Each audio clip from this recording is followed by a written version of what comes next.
투자 세계에서 인공지능, AI 열풍이 정말 대단했죠. 그런데 말이죠. 그 뜨거운 관심 속에서 어쩌면 더 조용히, 하지만 훨씬 더 폭발적으로 성장한 기술주가 있다는 사실 혹시 알고 계셨나요? 바로 AST 스페이스 모바일, 티커로는 ASTS라는 회사입니다. 네, 그 성장세가 정말 놀라웠죠. 2024년 이후만 봐도 주가가 거의 4,000% 가까이 치솟았다고 하더라고요. 4,000%요? 와, 네, 엔비디아 같은 그런 대표적인 AI 주식들 상승률을 그냥 훌쩍 뛰어넘는 수준이죠. 사실 최근 투자자들 시선이 AI뿐만 아니라 양자 컴퓨팅이라던가 eVTOL, 또 소형 모듈 원자로, SMR이라고 하죠. 그리고 오늘 얘기할 위성 기술 같은 이런 새로운 혁신 분야로 점점 넓어지고 있거든요. 맞아요. 새로운 먹거리를 찾는 움직임이 분명히 보이죠. 이런 흐름 속에서 AST 스페이스 모바일은 도대체 어떻게 이렇게 엄청난 주목을 받게 된 걸까요? 오늘은 바로 이 AST 스페이스 모바일에 대해서 제대로 한번 파헤쳐 보겠습니다. 어떤 기술이 있길래 시장이 이렇게 열광하는 건지, 또 과연 이 열기가 계속될 수 있을지, 그 이면의 위험은 없는지 여러분과 함께 살펴보시죠. 자, 그럼 한번 깊이 들어가 볼까요? 네, 좋습니다. 오늘 저희는 이 AST 스페이스 모바일이라는 회사가 구체적으로 어떤 사업을 하는지, 그 기술의 핵심은 또 뭐고, 최근에 세상을 깜짝 놀라게 한 그 주요 파트너십 내용은 무엇인지 좀 자세히 분석해 볼 겁니다. 그리고 더 나아가서 이 놀라운 주가 상승, 이게 과연 회사의 본질적인 가치를 반영하는 건지, 아니면 일시적인 과열이나 거품은 아닌지 좀 냉정하게 따져보는 시간을 갖겠습니다. 여러분께서 이 흥미로운 기술과 현재 시장 상황을 좀 균형 잡힌 시각으로 이해하실 수 있도록 돕는 게 목표고요. 아마 많은 분들이 궁금해하실 핵심 질문은 이거일 겁니다. 이 정도 올랐는데 지금 들어가긴 너무 늦은 거 아닌가 하는 점이죠. 네, 그 질문에 대한 답을 찾아가는 저정이 되겠네요. 좋습니다. 그럼 가장 기본적인 질문부터 시작해보죠. AST 스페이스 모바일, 정확히 어떤 회사인가요?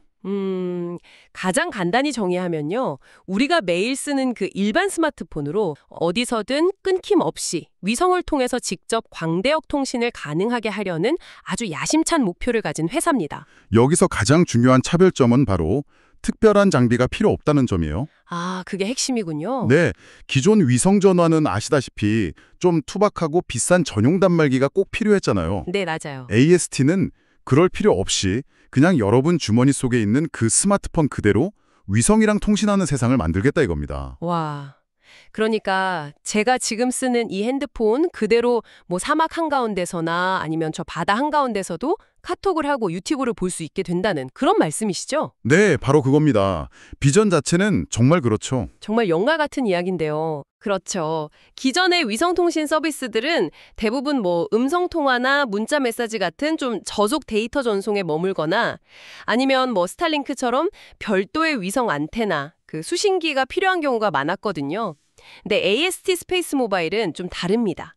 이동통신사들이 지상기지국에서 사용하는 것과 동일한 저대역이나 중대역 주파수를 위성에서 직접 쏴서 일반 스마트폰이랑 바로 연결하겠다는 구상이에요. 아, 주파수를 직접 쏴서요? 네, 이게 사실 기술적으로는 상당히 어려운 과제인데 왜냐면 지상지지국보다 훨씬 멀리 떨어진 위성에서 그 상대적으로 약한 휴대폰 신호를 잡아서 안정적인 통신을 구현해야 하거든요. 확실히 기술적인 허들이 높아 보이네요.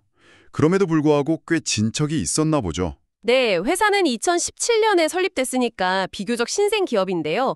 2019년에 첫 시험 위성인 블루워커 1을 성공적으로 발사했고요.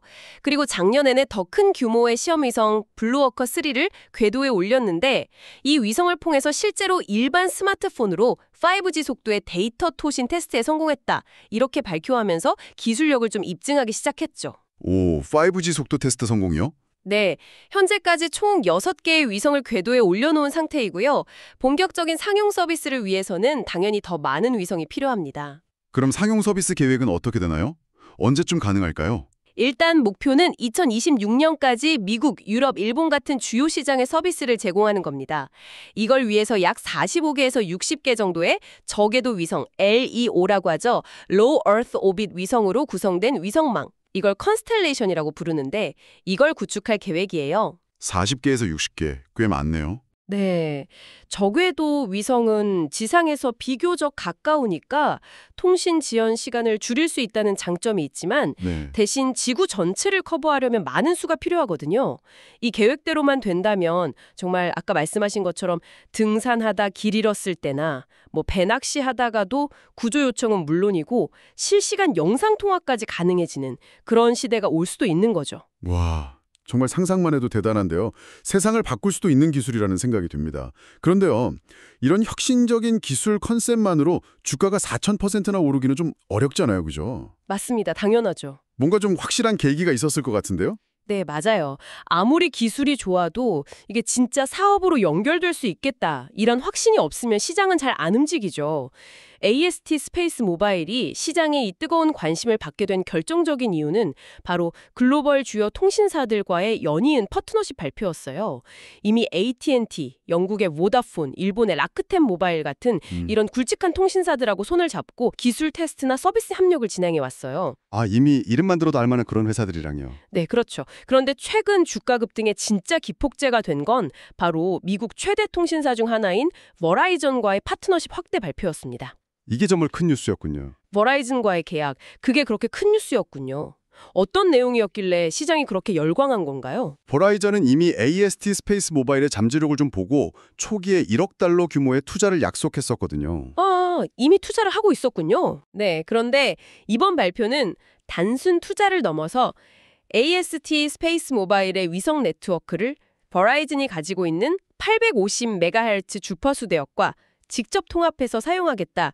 이런 구체적인 서비스 협력 계획을 담고 있었던 겁니다. 850MHz 대역과 통합? 네, 850MHz는 저주파 대역이라서 전파 도달 거리가 길어요. 그래서 넓은 지역을 커버하는 데 유리하거든요. 이걸 위성통신에 활용하면 현재 버라이즌의 지상기지국 전파가 닿지 않는 미국의 그 광활한 시골이나 외딴 지역까지도 통신 서비스를 제공할 수 있게 되는 거죠. 아하, 그렇군요. 그러니까 버라이즌 입장에서는 뭐랄까 막대한 비용 들여서 기지국을 추가로 막 짓지 않고도 전국 커버리지를 획기적으로 넓힐 수 있는 방법이 생긴 거네요. 정확합니다. 바로 그거죠. 이게 중요한 이유는 크게 두 가지인데요.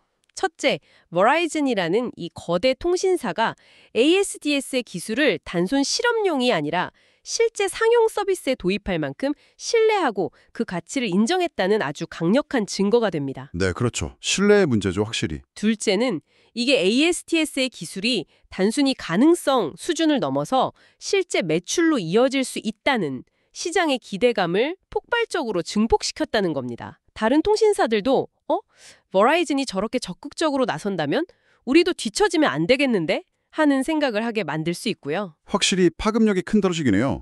그럼 실제 매출은 언제쯤, 어느 정도 규모로 예상되나요? 회사 측 발표에 따르면요. 2025년 하반기부터 미국에서 우선 간헐적인 형태, 그러니까 non-continuous 서비스라고 하는데 이걸 시작할 계획입니다. 간헐적 서비스요? 네.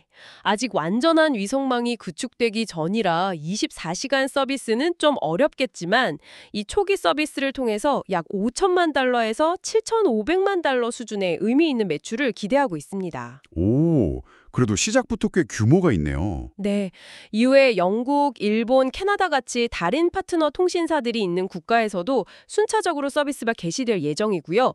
월스트리트의 분석가들은 2026년에는 이제 위성망 구축이 좀 더 진전되면서 매출 규모가 약 2억 5,490만 달러까지 늘어날 거다 이렇게 예측하고 있습니다. 2026년에 2억 5천만 달러.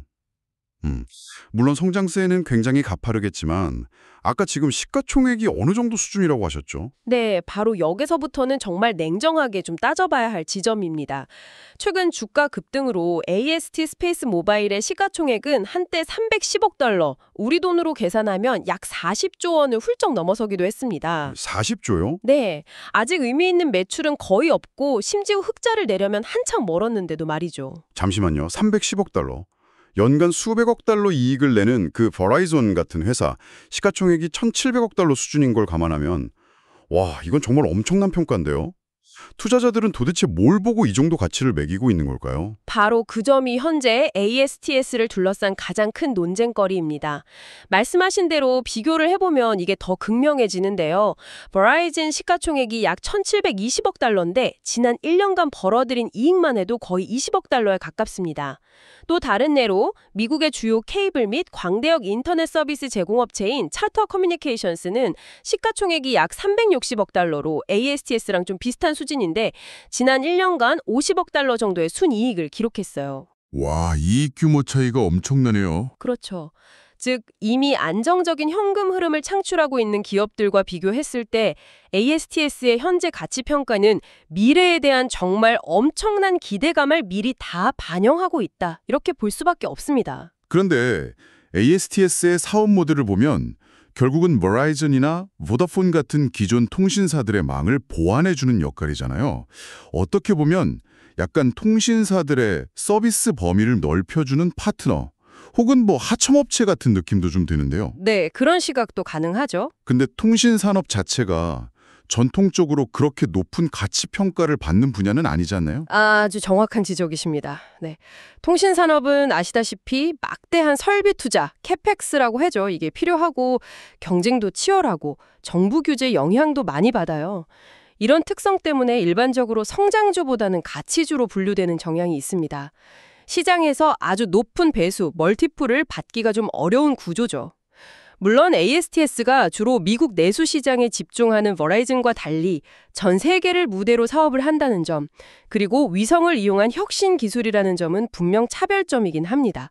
하지만 현재까지 발표된 사업 구조 상으로는 ASTS가 최종 소비자에게 직접 요금을 받는 게 아니라 파트너 통신사들에게 망 사용료나 기술 라이센스 비용 같은 걸 받는 B2B 모델에 더 가까워 보이거든요. 아, B2B 모델이군요. 네. 즉 ASTS의 성공은 상당 부분 이 파트너 통신사들의 성공, 그리고 그들의 지불 능력에 의존하게 되는 구조입니다. 이렇게 상대적으로 저평가받는 통신산업 생태계에 속해 있으면서 과연 ASTS 혼자서만 계속해서 이런 높은 가치 평가를 유지할 수 있을지는 글쎄요, 의문이 제기될 수밖에 없는 거죠. 물론 기술이 워낙 새로우니까 기존 통신산업의 틀을 완전히 깨고 나올 수도 있지 않을까요? 예를 들면 지금은 상상하기 어려운 어떤 새로운 서비스나 시장을 창출한다면요. 네, 그럴 가능성도 당연히 배제할 수는 없습니다. 예를 들어서 전 세계 모든 사물 인터넷, IoT 기기를 연결하는 네트워크에 중추라된다거나 아니면 자율주행차나 드론 통신에 필수적인 역할을 하게 된다면 그때는 기존 통신사의 가치 평가 잣대를 넘어서는 평가를 받을 수도 있겠죠. 하지만 현재로서는 그 정도의 구체적인 사업 계획이나 수익 모델이 명확하게 제시된 상태는 아닙니다. 오히려 당면한 과제들이 더 많아 보입니다. 당면한 과제라면 구체적으로 어떤 것들이 있을까요? 우선 기술적인 측면에서 보면요.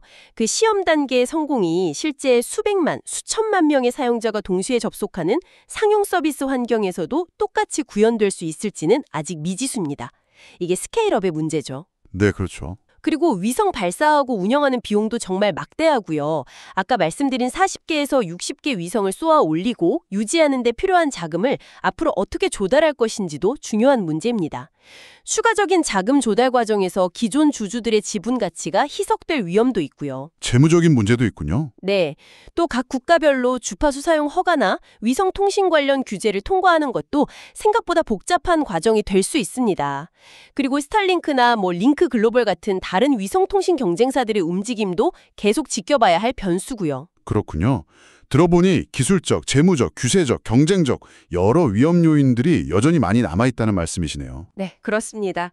따라서 현재까지의 분석과 알려진 정보들을 좀 종합적으로 고려해 볼 때 AST 스페이스 모바일이 가진 기술적 잠재력이나 버라이즌 같은 주요 기업과의 파트너십은 분명히 주목할 만한 긍정적인 요소입니다. 이건 확실해요. 앞으로 또 다른 대형 통신사와의 계약 소식이라든지 예상보다 빠른 서비스 상용화 같은 추가적인 호재가 나온다면 단기적으로 주가가 더 상승할 여력도 존재한다고 봅니다.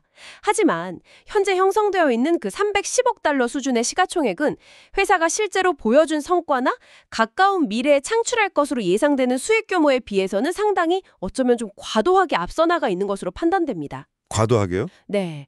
그러니까 미래의 모든 긍정적인 시나리오가 이미 가격에 다 반영되어 있을 가능성이 높다는 거죠. 결론적으로 말하면 현재 주가는 상당한 과열, 오버히티드 상태에 있다 이렇게 평가할 수 있습니다. 일부 분석에서는 현재 투자자들이 마치 불장난을 하는 것과 같으며 결국에는 뜨거운 맛을 보게 될 것이라는 아주 강력한 경고의 목소리도 나오고 있습니다. 와, 상당히 강력한 경고네요. 물론 이건 분석에 기반한 평가이지 저희의 직접적인 투자 권유나 의견은 아니라는 점은 여러분들도 꼭 유념해 주시면 좋겠습니다. 네, 오늘 우리는 AST 스페이스 모바일이라는 정말 흥미로운 기업에 대해 깊이 파고들어 봤습니다.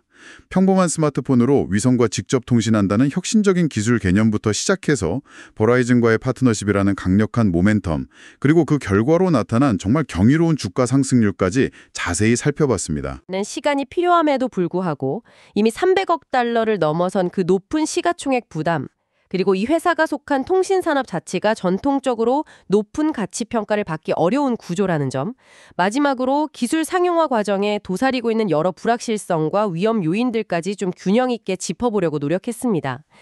마지막으로 청취자 여러분께 한 가지 생각해볼 거리를 던져드리고 싶습니다. AST 스페이스 모바일이 내세우는 가장 큰 가치는 기존 통신사들의 서비스가 닿지 않는 음영지역 해소, 즉 서비스 공백을 메우는 것이잖아요. 네, 그렇죠. 그렇다면 과연 그 공백 메우기에 경제적 가치는 정확히 얼마로 측정되어야 할까요? 만약에요, 이 기술이 단순히 통화권 이탈 지역을 줄이는 것을 넘어서서 지금은 통신 인프라 부족으로 불가능했던 어떤 새로운 형태의 산업이나 서비스, 예를 들면 극한 환경에서의 원격 모니터링이라던가 전 지구적 규모의 정밀 농업, 혹은 완전히 새로운 형태의 글로벌 물리 추적 시스템 같은 것들을 가능하게 한다면 어떨까요? 아, 그럴 수도 있겠네요. 어쩌면 이것은 단순히 기존 통신 시장의 연장선상에서 평가할 수 없는 완전히 새로운 차원의 가치를 창출하는 것일지도 모릅니다. 이 기술이 가져올 미래의 모습과 그 잠재적 가치에 대해서 한번 상상력을 발휘해 보시는 것도 흥미로운 지점이 될 것 같습니다.